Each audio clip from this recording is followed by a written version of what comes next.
hoja con un lanzamiento y nada más, sino un libro a nivel de internet, un ebook que se lo lanza en una plataforma mundial que tiene acceso todos los países del mundo. Entonces ya el mercado ya no es Loja, el mercado es el mundo entero. Entonces cuando se piensa de esa forma a nivel global se tiene muchas más posibilidades de venderlo, porque obviamente hay personas que les interesan temas muy variados en todas partes del mundo. Entonces esa fue la estrategia, mi estimado Freddy. Claro, no obstante el libro está impreso.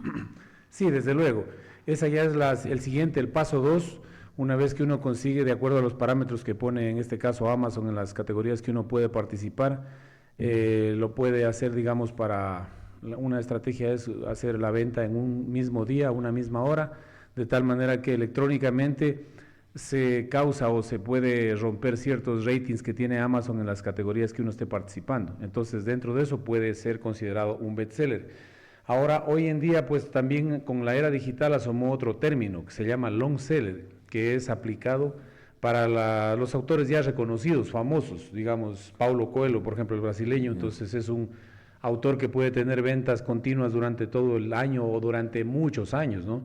Entonces, obviamente, cuando uno empieza a dar los primeros pasos en este tema, pues hay que ir caminando poco a poco. Bueno, los libros son para diferentes aficiones, ¿no? Y así es. Lo topó a Paulo Coelho. En la vida he leído un libro de Paulo Coelho, yo, por ejemplo, y no me atrae. Por ejemplo, es correcto, está bien. Pues debe ser un hombre que se pasea en el mundo literario con los bestsellers, seguramente ahora también ya en este mundo tecnológico, ¿no? Pero hay que tener cuidado, ingeniero, y su libro me dicen que es muy bonito, pero atrae a diferentes personas, a diferentes gustos del mundo literario.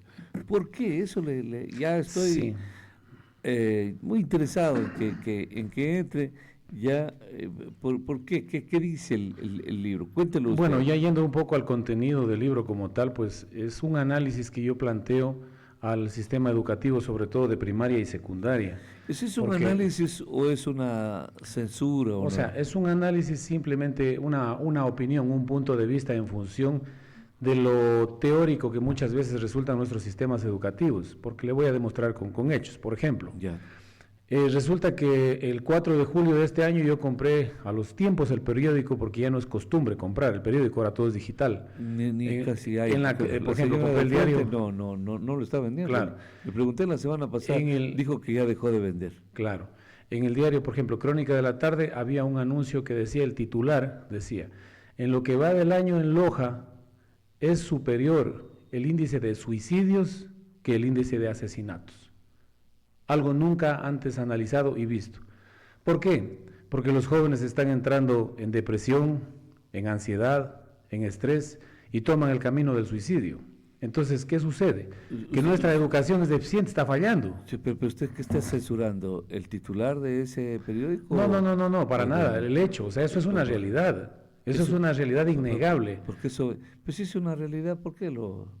No, voy al hecho de que, ¿por qué se suicidan los jóvenes? En nuestra época no se suicidaban tantos, algo está pasando.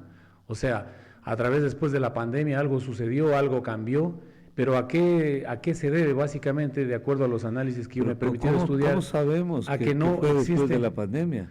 No podemos tampoco afirmar eso. Es que tenemos que remitirnos a los indicadores. Lógicamente, mi querido Freddy. ¿Cuántos años? ¿De qué está pasando? Así mismo es. Yo tengo, por ejemplo, personas, amigas, allegadas, que trabajan directamente en funeraria Jaramillo y manejan una base de datos porque cuando va a cada cadáver le indican cuál fue el motivo de muerte. Le preguntan al cadáver, entonces, ¿por qué está ahí? Sucede, estimado Freddy, que en nuestro medio no se maneja la educación emocional. Un tema muy interesante que lo manejan muchos psicólogos y personas que nos hemos metido un poco en el tema. Entonces, al no haber un manejo emocional en los jóvenes, en los niños, pueden optar por este tipo de problemas. Bueno, pero haciendo un resumen para no quedarnos en un solo tema, sí. en el caso del libro, pues hago una propuesta muy interesante de los temas que se deberían manejar y no se manejan, empezando por lo básico. El tema de valores y principios, que ya no se enseña en nuestras escuelas, en nuestros colegios de manera, digamos, continua, horizontal. Entonces, Mecánica. hace eso que los niños, que los jóvenes, por ejemplo, no nos dan la materia lógica y ética. Entonces, ¿qué resulta? Que hoy en día los profesionales que ya tienen 22, Pero ya 24 está años, vigente la lógica y ética. no, dieron cívica, incluyeron, pero lógica y Perdón, ética perdón, la perdón. retiraron Perdón, del año del perdón. pensum de estudios en el año 2000. Perdón, cívica, sí tiene Entonces, razón. al no tener los jóvenes la posibilidad de hacer un análisis crítico, de un análisis, de un pensamiento crítico, de un pensamiento reflexivo, son profesionales que luego no tienen ni lógica ni ética. Entonces vemos que en el Ecuador tenemos corrupción, tenemos robo, tenemos narcotráfico. ¿Por qué?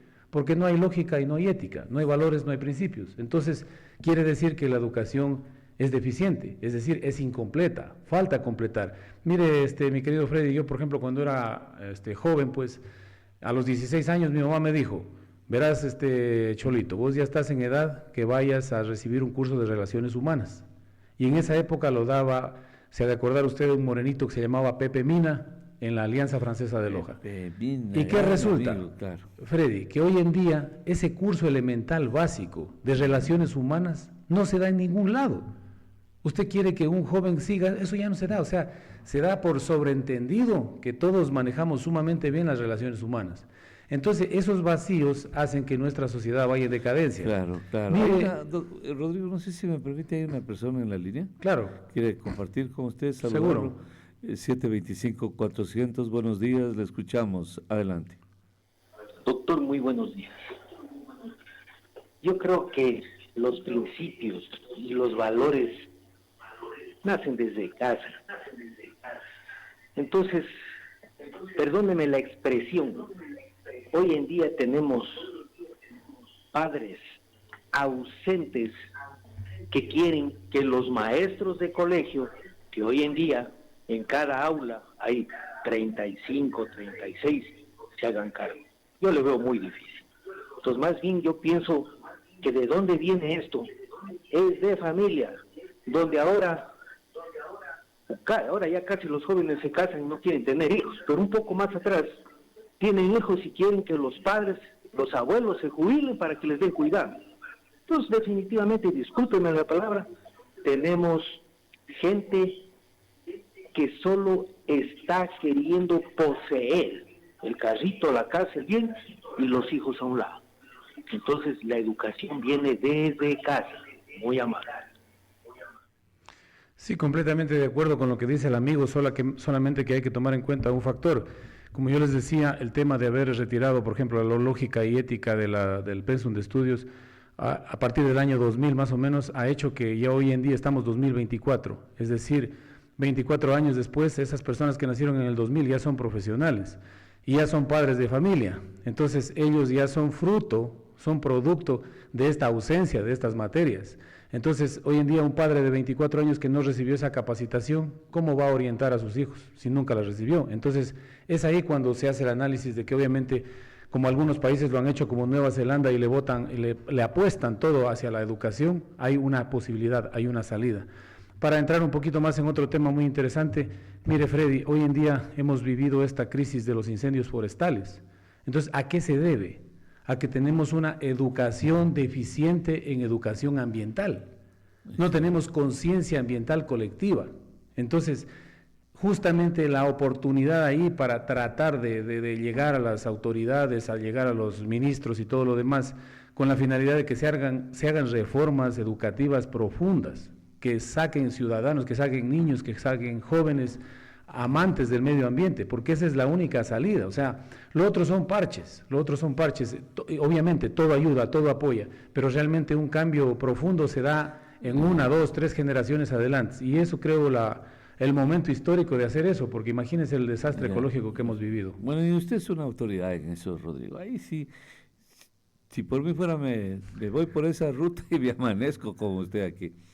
Pero verá, Rodrigo, valóreme, sosláyeme, haga lo que pueda con lo que le voy a decir. Y usted avance. Ha sido un comentario de que por qué los niños los tienen encerrados este rato, los niños y a los adultos, profesores. No hay clases. No hay clases porque hay humo y la guagua se va a afectar con la respiración, ¿no? Y el humo también llega a la casa. Eso lo comentaba. ¿Sabes lo que dijo un amigo? Yo sepulcrar el silencio. Ya no pude discutir, no sé si, pero con su talento, pues me dijo Freddy, ya no hay niños sacrificados. Dijo, y es un hombre que sabe cómo los... No pida eso. Este es un mundo donde no va a encontrar un niño sacrificado. Yo pensaba que hay que sacarlos a los niños, es posible llevarlos más cerca donde están los cerros para que vean cómo se prende un bosque, qué daño, cómo están los animalitos muriendo, ahí qué está pasando. Pero llevarlos in situ, como dicen los políticos de ahora, estuve en territorio, yo me agarro en esto, pero ya no puedo más. Ya, Señor, ten piedad de mí, ten misericordia. Cuando oigo, dices, es que estuvimos en territorio. Entonces esa palabra la coñaron y ya sabe usted, en territorio. Un término militar, eso, castrense, terreno y todo eso, ¿no? Bueno, yo pensé en llevarlos. No los tienen escondidos, Rodrigo, los tienen escondidos, trato a todos los niños. Jóvenes, están escondidos en casa, están a buen recaudo en la computadora viendo un montonón de cosas que solo Dios sabe lo que estarán viendo, pero no los dejan ir a las aulas porque ya no hay niños sacrificados, dijo el hombre. No dije una sola palabra, porque dije, ya no se puede más. Ya cuando me ganan así, pues yo me callo. ¿Qué piensa usted ahí, Rodrigo? Sí, o sea, realmente, bueno, la medida que han tomado pues es una medida preventiva, digamos, por el tema de afecciones pulmonares que puede haber, según tengo entendido, es en la provincia de Loja y en la provincia de La Suay. Sin embargo, como digo, eso es algo pasajero, pero las cosas de fondo son las que no se las topa, el sistema educativo no las topa. Entonces, todos los niños son juzgados de la misma manera. Mire que, por ejemplo, en el año de 1983 hay un psicólogo norteamericano que se llama Howard Gardner, que es el tipo que logra identificar los tipos diferentes de inteligencias que tienen los niños. Entonces, al haber diferentes tipos de inteligencias, un niño no es igual a otro. Entonces ahí viene este refrán que dicen de Albert Einstein, o que le atribuyen a Albert Einstein, que si se juzga a un pez por la capacidad de subir un árbol, siempre creerán que es un idiota. Entonces, de la misma forma, hay niños que son súper buenos en el deporte, hay niños que son súper buenos en el dibujo, entonces cada uno tiene un tipo diferente de inteligencia. Pero como están metidos en la misma burbuja, entonces o tiene 0 en matemáticas o tiene 10. Entonces, bueno o es malo. O sea, el modelo es un fracaso. El modelo está fracasando, o sea, y por eso, mire, hoy en día, ¿qué pasó? Tenemos, como vuelvo al tema de los incendios forestales. ¿Qué necesitamos? Necesitamos gente empática, gente práctica, gente que quiera hacer. No importa que haya sacado 8 en estudios sociales, 5, 4, porque los estudios sociales, con todo respeto, no van a salvar en este caso las circunstancias del medio ambiente. Entonces, ¿qué necesitamos? Gente práctica, gente con empatía, gente con entrega, con honestidad, con humildad. Eso es lo que necesitamos. Obviamente, todas las materias están muy bien porque de eso se trata el desarrollo del ser humano. Lo que yo considero es de que la educación está incompleta, o sea, tiene una deficiencia. Hay que complementarla con cosas prácticas de la vida, del día a día. Pero imagínense en estos días, no es para morirse, yo sé que los protegen y todo eso. Le prometo que no hay padre que diga, hombre, no, estuvo mal esto. ¿Qué tal llevarlos al aula y con diapositivas mostrarle lo que es un bosque, un incendio, el agua, los animales, cómo sufren, cómo perecen, cómo se sacrifican? Y los seres humanos, los bomberos, las personas, los comuneros, es una cantidad de estamentos que fluyen ahí. Y tenerlos en estos días para enseñarles, porque se puede venir peores circunstancias, situaciones, ¿no? Eventualidades, porque los niños deben aprender. Es que no se trata de sacrificarlos, se trata al revés, de salvarlos, porque como decía ya, pues estoy parodiando, usted me contagia, esta frase tan hermosa de Pío, solo se quiere lo que se conoce y se defiende hasta morir lo que se ama. ¿Cómo van a amar la naturaleza si no la conocen, pero ni en diapositivas? Pero no los llevan al bosque, no los llevan al río, no hay nada. No conocen los animales más que en láminas. Entonces, ¿cómo, Rodrigo, estas generaciones? No les quedó nada ya para ellos. No hay nada de en pie, nada. Haga una lista, vea bueno, usted no es pajarólogo, pero es decir, ornitólogo, pero va a ver la cantidad de animales, pajaritos, por ejemplo, que antes podía verlos, que no existen ya ahora, se extinguieron, no existen. Entonces, ¿cómo los quieren? ¿Cómo los conocen? Si no, ¿cómo los quieren si no los conocen? Sí, obviamente es que todo es un proceso, ¿no? Es un proceso que, como digo, hay que hacerlo a nivel práctico. Ya demasiada teoría se da a todo nivel y realmente lo que necesitamos es un mundo práctico. O sea, por ejemplo, en el mundo de aquí hablemos un poquito del tema del arbolado urbano de la ciudad de Loja. Tiene muchísimas deficiencias. Están árboles muy viejos que no los pueden cortar porque hay disposiciones de un grupo de ecologistas extremos que no los pueden topar. Imagínese. Y por eso se está haciendo una ley de arbolado urbano en la actualidad para tratar de tener ya un criterio claro, un norte de cómo proceder. Es un museo de árboles. Claro, entonces, por ejemplo, no se hacen las cosas de forma práctica, mi querido Freddy. Mire, por ejemplo, nosotros tenemos aquí, es originario de Loja el arupo. El arupo, ya, claro. Es un árbol que da una flor rosada, es originario, básicamente se considera de Catacocha, pero no tenemos en todo Loja, por ejemplo, un parque que sea el parque de los arupos y que tenga una floración rosada, todo ese parque y sea un atractivo turístico. El arupo es originario de aquí, pero no hacemos nada. Entonces, ¿qué falta? Un parque de arupos, claro, hojas rosadas, entonces, para que vaya el círculo rosa ahí a ese parque, que no sería malo tampoco. Entonces, ¿qué falta? Hacer las cosas de manera práctica. Entonces, mire, el Parque Nacional Podocarpus mismo como tal. El Podocarpus es una conífera nativa de los Andes, la única conífera nativa de los Andes. Es una especie emblemática. Fíjese cómo nos ha bendecido la naturaleza. Existen 8 tipos de osos en el mundo. Nosotros tenemos uno, el oso de anteojos.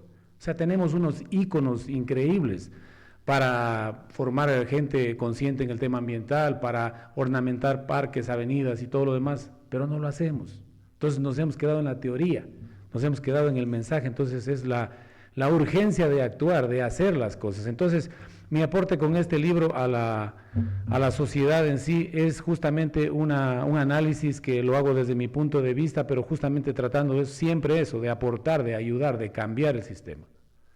Rodrigo, ¿usted tiene contacto con autoridades alguna vez? ¿Lo invitan, lo llaman, le consultan? Bueno, últimamente estoy conversando con un gran amigo que es el concejal John Espinosa, tratando de aportar en algunas cosas, pero en sí, en el mundo de la política, mi querido Freddy, yo me he desgastado. Sí, pero me refiero a autoridades que tomen decisiones. Sí, o sea, a eso iba. O sea, yo he visto desfilar alcaldes, prefectos, a todo nivel, asambleístas. Ya me he desgastado, Freddy. O sea, realmente la cosa no... O sea, yo sé que son instancias de poder, pero creo más bien en la posibilidad de ir creando masas críticas a nivel de sociedad, porque con las autoridades, para mí yo tengo 48 años y sigo esperando que llegue alguien que tenga ese criterio y no lo tiene. Entonces, si junto a todos no saco uno, entonces ya no, o sea, hay que actuar por mi lado. Entonces, en ese sentido estoy motivando justamente ahora a un grupo de amigos, a un grupo de jóvenes, para hacer una campaña de reforestación el próximo año, es decir, aportar a la sociedad pero con hechos. Entonces, de esa manera estamos tratando de aportar a esta sociedad. ¿Por dónde sería, Rodrigo? ¿Por dónde tiene pensado y con qué? O sea, lo primero que tenemos que hacer es capitalizar un poco a través de donaciones y de apoyos de amigos puntuales para saber cuál es el norte, la cantidad de árboles que vamos a poder producir. Pero yo diría que por lo menos la idea sería colaborar con unos 10.000 árboles.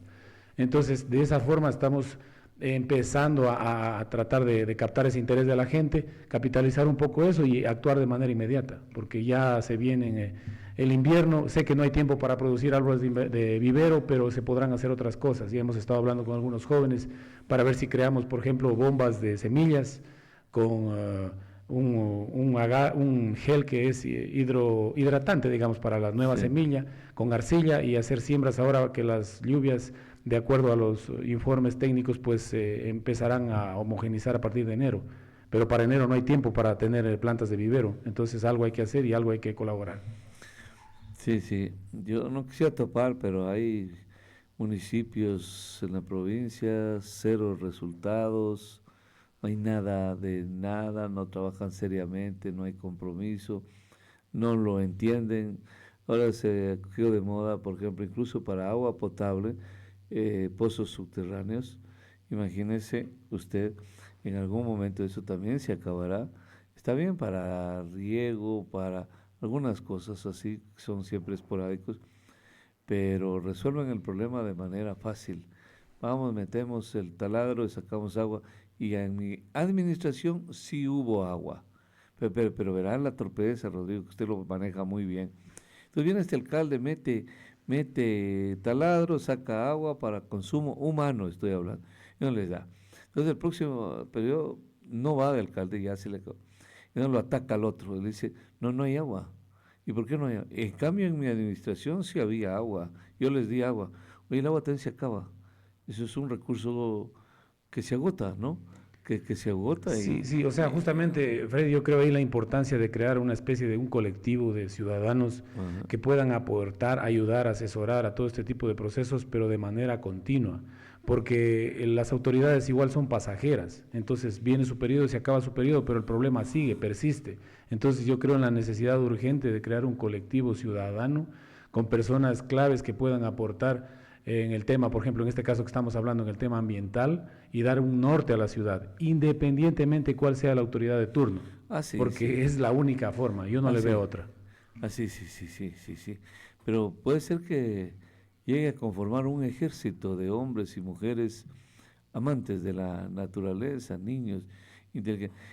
Rodrigo, yo no sé si está así en un par de minutos, conviene conmigo. Las elecciones, es decir, las autoridades que toman decisiones, es fundamental eso, es fundamental, porque usted hablaba de un concejal que tiene conversaciones con un concejal. Sí, pero el concejal no toma decisiones. Ellos toman decisiones en colectivo, es decir, en cuerpo, colegiado, lo toman. Y como cada quien coge su parte, cada quien se alinea, yo soy del alcalde, yo no soy del alcalde, yo no soy ni del alcalde, ni contra el alcalde, ni fuera del alcalde. Entonces, con ese cuento, se han comido 5 bodegas de arroz esta gente y nunca hacen nada. Se van a los 4 años, al cabo de 4 años, sin pena ni gloria. Obviamente más con pena que con gloria. Y los alcaldes les pasa lo mismo. Entonces, estaba pensando, Rodrigo, que en el tema político es fundamental. Tenemos que trabajar también en eso, todos los ciudadanos, fundamentalmente usted, ¿no?, que lo hace tan sana y técnicamente, y que la gente también ya tiene que ganar la inteligencia en las próximas elecciones en todos los pueblos de la tierra, sobre todo de este país, de esta provincia. Tienen que ganar los inteligentes, tienen que ganar las personas comprometidas con la naturaleza, comprometidas con Dios, que es lo mismo. Comprometidas con el bienestar de las personas, comprometidas con la vida de las personas, porque lo otro ya no dio resultado, ya fue un fracaso. Entonces hay que aprender también a escogitar, a votar de manera selectiva, pero inteligente, así como usted, ¿cómo fue que dijo lo de las masas? Una educación ambiental de las masas, dijo usted, ¿o cómo fue que dijo el término? Sí, o sea, necesitamos una masa crítica. Masa crítica, una colectiva. Un colectivo, claro. Colectivo. Es lo mismo que le estoy pidiendo yo, que hay que trabajar en eso. Hay que trabajar en eso, Rodrigo, porque si no vienen autoridades que son contrarias al razonamiento, a la naturaleza, enemigos de los perritos, enemigos de los pajaritos, enemigos del agua, enemigos de los árboles, enemigos de todo. Entonces, ¿cómo una persona puede convivir con esos políticos? Hay que aprender a votar bien, tienen que ganar la inteligencia, Rodrigo. Desde luego esa es la ilusión de todos los ciudadanos que apuntamos hacia ello, pero lamentablemente, pues como hemos manifestado, la sociedad actual ya tiene ciudadanos que tienen muchas deficiencias en muchos aspectos de la vida. Vicios. Claro, entonces por eso, mire, los problemas del Ecuador, tenemos, como ya le decía hace un momento, narcotráfico, extorsión, secuestro, violación, corrupción, son los problemas sociales más graves que tiene el Ecuador. ¿Qué implica eso? Una descomposición social. Claro, pero ¿qué implica eso?